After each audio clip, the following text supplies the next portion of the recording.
Қайырлы күн, киносүйер қауым. Біз бүгін Бахар телесериалының 9-шы бөліміне келіп жеттік. Яғни бұл дәл осы күні алдыңғы бөлімде Рингинің қызы Парла Тимурдың әйеліне, яғни Бахарға суреттерден жасалған мозаика жіберген. Бірақ бұны дереу осы Тимур тығып қояды, бұны ешкім көрмейді. Бұны тығып қойған барлығын былайша Парла біледі. Бірақ енді кімге ұмайға ондай нәрсені айта қоймайды. Солай бұл әңгіме жабылады. Одан кейін Рингинің әкесі келеді, яғни Тахсин, ол кісінің аты, больницаға қызын іздеп келеді. Оны Рингин сырттай қарайды, бірақ өтірік білмегенсіп кетіп қалады, жылайды, оған қатты ауыр тиеді. Бірақ Рингин барып бастығына өтініш айтып, полиция бөліміне хабарласпауын сұрайды және өзі сол жерде емделуін сұрайды. Соған бастығы я деп келіседі. Ол Тахсин мырзаны Бахар емдемекші болады. Одан кейін Бахар мен Чағла екеуі кездеседі сол больницада. Сол кезде жаңағы Эврен дәрігер осы Бахарда бірдемге документ па, соны сұрауға келеді да, Бахар осындай құжат бересің ба деп сұрайды. Ол кезде Бахар береді. Сол кезде жаңағы Чағла Эврен дәрігерді көріп қалып, енді ғашық болып сынып қалады ғой енді. Және Чағла кімге? Бахарға ұрсады, енді кәдімгідей ұрыспайды. Сен қалай басы бос, досың, подружкаң бар, мен бармын, дәл сондай жұмысыңда да дәл осындай көзі, қасы, әдемі красавчик жігіт бар, еще ол бойдақ болса, неге мені таныстырмайсың деп ана жерде ұрсады. Дереу ертең мені осы жігітпен азанда серуендеуге шақыр дейді. Сонымен келіседі. Одан кейін Рингин Рейха дәрігерге барып, бағанағы әкесінің үстінен арыз жазбауын және полицияға бармауын өтінеді. Алыс туысым деп айтады. Енді есі креслі шығасылы, аты жөнін білмейтін адам болса, енді жаман оймен полицияға бермейді ғой. Жалпы енді олар міндеті ғой деген неде. Сол үшін жай жабуға тырысады Рингин. Одан кейін Сәлім Рингинмен кездеседі. Ал дәл осы сәтте мен осы уақытқа дейін Сәлімді Рингиннің күйеуі деп ойлап жүрсем, бүгін шындық ашылды. Сәлім Рингиннің ағасы болып шығады екен. Сол кезде Рингин айтып жатады, мен саған бүкіл мұраны да, бүкіл байлықты мен саған беремін, әкемді алып кетші дейді. Сол кезде Тимур келеді екеуінің қасына. Тимурға Сәлім айтады, сен менің қарындасымды әлі жайына қалдырмағансың ба, анау мынау деп. Екеуі төбелесіп, Тимурды бір ұрады, Тимур оны бір ұрады жағынан. Сөйтіп Тимурдың көзі қызарып қалады. Сөйтіп тарқап кетеді бәрі. Одан кейін Бахардың үйін көрсетеді. Бахар өзі асханасында тамақ жасап жатады. Сол кезде бір ұлы мен бір қызы екеуі карта ойнап, күліп ойнап, жырқылдап жүреді. Жаңағы ағасы қарындасын әдейі ұтпақшы болып картадан бір картаны тығып қояды. Оны омай көріп қойып, енді сол жердегі отбасылық сюжет күшті болады. Сол жерде кім айтады? Ата кім еді? Ұлы Азиз айтады, біз әкеміз үйде жоқ болса қандай көңілді болады дегенбіз, иә. Ал әкеміз болса үйде қатал, отыр, сен бүйт, сен сөйт деген нәрсені ғана естиміз деп еске алады. Сол кезде Бахар да өзінің жас кезін есіне алып, папасы да дәл осындай ұрыс керіс болатын еске алып, шамалы мұңайып қалады. Одан кейін Тимур Рингиннің әкесінің қасына барады. Одан кешірім сұрайды, әке, мені кешір, мен сені де қызыңды да құтқара алмадым деп, шамалы ол да сол жас кезін есіне алады. Жас кезінде Тимур Рингинмен жүріп, екеуі әкесімен танысуға барған екен. Сол жерін көрсетеді. Негізі менің ойымша, ана Рингиннің қызы Парла Тимурдың несі сияқты, қызы сияқты деп ойлаймын. Мен білмеймін, енді алда көреміз ғой. Одан кейін Рингин бір аптаға сұранады. Әкесін көргеннен кейін, больницада көргеннен кейін шамалы психологически мұңайып қалады. Содан кейін бір аптаға сұранып, үйінде тамақ жасап жатады. Сол кезде Парла айтады, анашым, сен не істеп жүрсің дейді. Ал Рингин, мен бір аптаға сұрандым дейді. Сол кезде Парла таңғалады, сен қалайша сұрандың, ешқашан сен жұмыстан босаған емессің ғой дейді. Сол кезде Рингин айтады, мен папамды, яғни атамды больницадан көрдім, яғни мені іздеп келді дейді.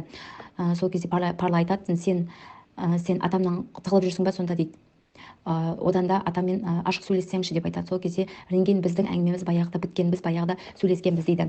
Ал келесі күні Эврен, Чағла және Бахар үшеуі кездеседі. Жүгіруге барады жағалауға, яғни шағалалардың қасында нан лақтырып деген сияқты үшеуі танысып сөйлеседі. Эврен мен Чағла екеуі шамалы сөйлесіп, ал Бахар болса алыстан бақылап тұрады. Сөйтіп әдемі таң атады, екеуі күшті болады. Одан кейін Бахар мен Эврен екеуі Зарифе ханымның қызын табуға кіріседі. Эврен жаңағы Бахарға айтады, мен балалар үйінде өстім, мен саған көмектесемін, жаңағы Зарифе ханымның қызын тауып бере аламын дейді. Сөйтіп Эврен өзінің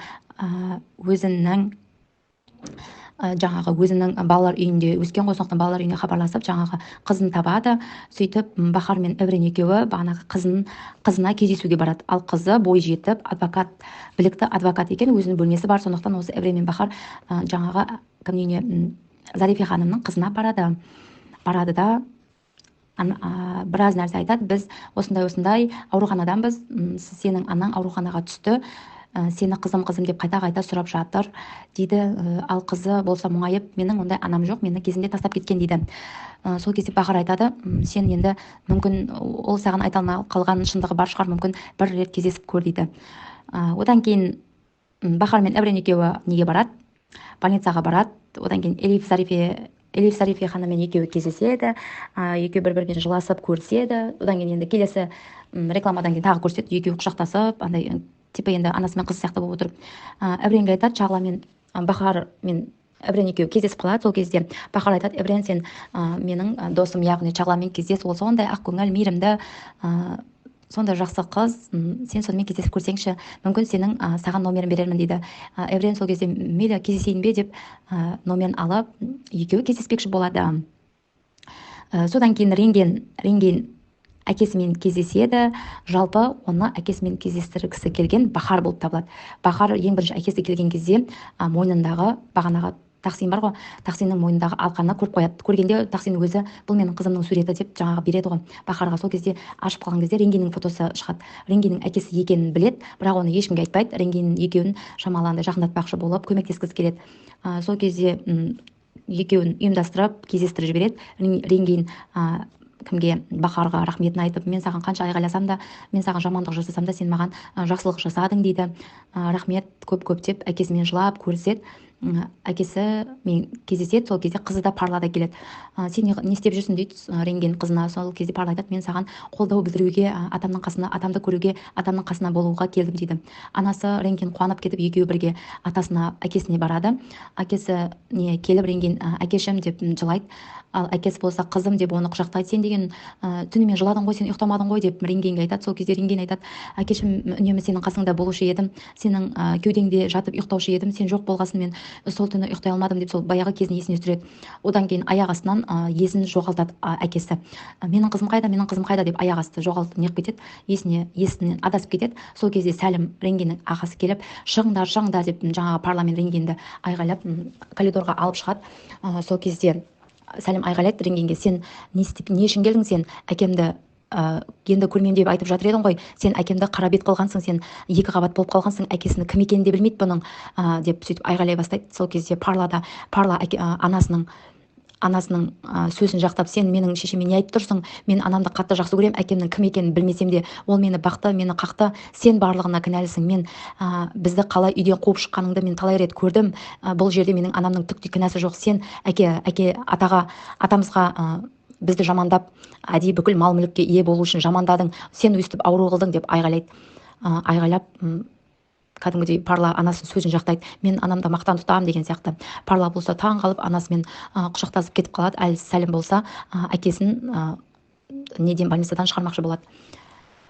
Осылай осы бөлім аяқталады. Бүгінгі серия сондай бір ерекше, көңілге бір мұң салдыратын ба, қалай айтсам болады, сондай бір жүрекке бір ерекше із қалдырама, ерекше сәт болды.